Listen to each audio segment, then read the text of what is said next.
about Pennsylvania.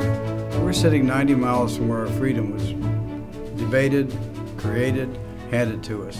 And what we're trying to really do is to bring back some old-fashioned government. Bring back people to serve with sacrifice, serve with honor, fix the Commonwealth, and go back to your place of business and or your home, wherever you came from. Pennsylvania is an incredible place.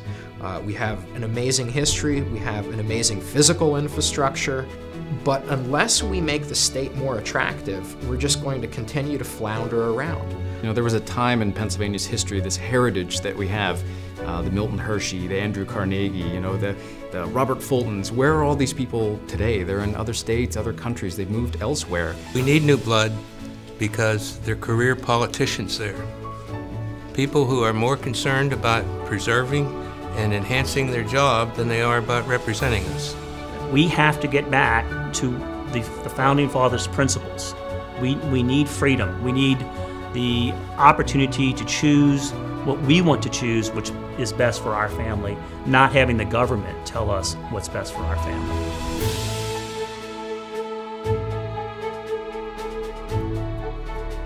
When I was doing work with on federal issues, I would talk to friends from other states and my counterparts who were in Washington, D.C., and I would talk to them about how politics worked in Pennsylvania and what some of the policies were and some of the things that were coming out of the Capitol. And most frequently, the reaction that I got was, do they really do that? Harrisburg has become it's a cesspool. You know, I'm 56 years old. You know, I was born and raised in York County, have had successful businesses and have had, you know, many opportunities. And I'm a lifelong Republican. And when I look back over the years and I look at what has happened, a lot of it's been because of Republicans that I voted for and trusted. I find that we work more and more for the government. There's more compliance issues, there's more paperwork to fill out.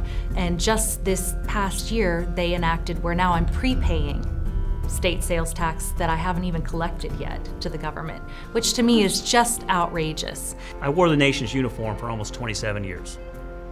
And I wore that uniform to give the people of this country the opportunity to be free. I think our country has lost sight, the citizens of this country have lost sight on what it means to be free. Every day it seems like we're losing more and more of our benefits. And that's not the way it should be. I have a very close friend who runs an oil and propane business. He recently had an audit by the State Department of Revenue, sales tax. Well, the objective of the auditor here was to get more taxes. They contacted their state representative and were immediately informed that there was nothing that he could do. Now, when you talk about accountability of our representatives in the state capitol, and you talk about what CAP is trying to do to get people in there that are accountable, I think this is a good example of the problem we're facing. State and federal regulations are whiplashing Pennsylvania industry and business. Our elected officials just don't seem to want to come to grips with this because these bureaucracies have become institutionalized. We are in the process of hiring a compliance manager that will help us monitor our compliance activities here at Penn Waste. This person is pure overhead.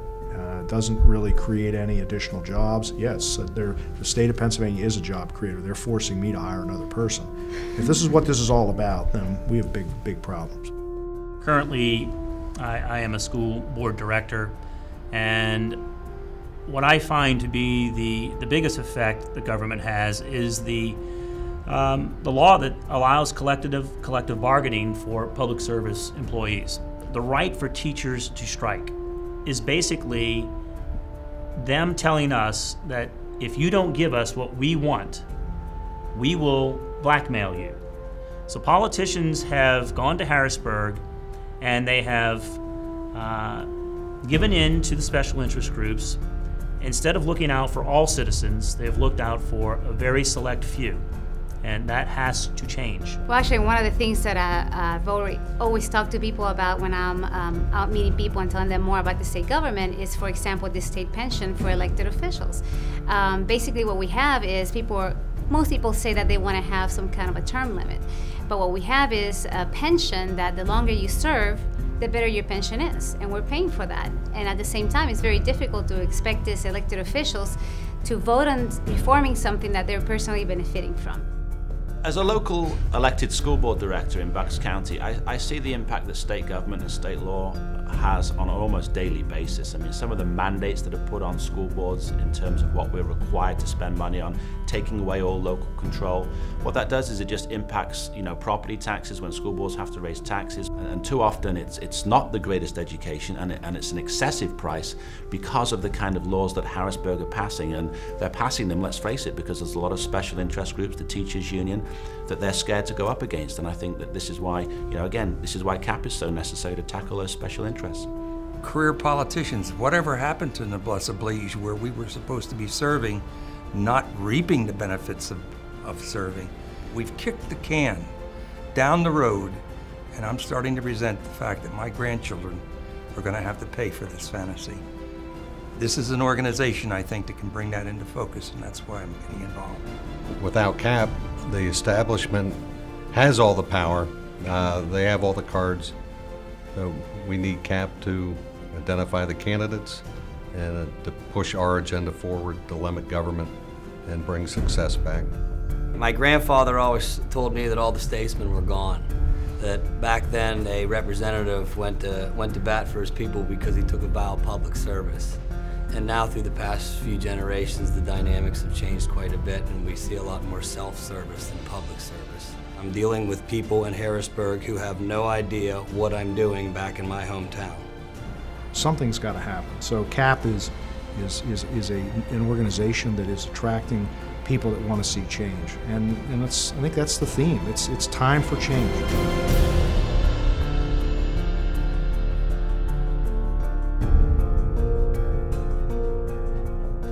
When I learned about the principles and the stand that CAP has, amazingly enough, they're right in line with the things that almost anyone can get behind and support. When we're done, when we accomplish our mission here, not only getting people elected now, but having people trained to follow them. That's very important. We'll start a culture that will, guess what? It will improve and raise the bar for the Republican Party, if you remember, even make Democrats more conservative. Imagine people having that idea that they want to be here, not that they're just stuck here.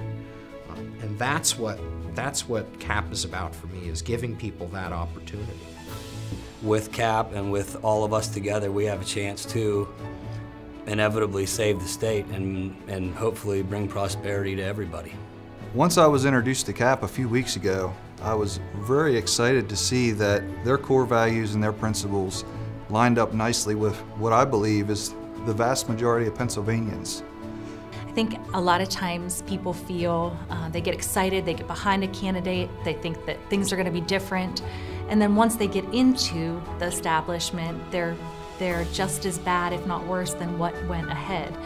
But CAP provides that, the organization that will hold candidates accountable for their actions once they are elected. We have most people who are listening to what's happening in Washington, and they know the issues, so they're willing to debate that. When in reality, what's happening here in our state government is what's really affecting us. And I try to relate that to people, and I think that an organization like CAP is absolutely essential in delivering that message, not just to business owners, but also to taxpayers. CAP is the organization that is going to get the right information and supply the right information and help educate the taxpayers, the citizens, the business owners, the people that rely on Pennsylvania. They're about a multifaceted approach of taking freedom and liberty back for Pennsylvanians. If no one is willing to try, if no one's going to do anything at all, then this is the way it's going to be, and that's just not acceptable anymore.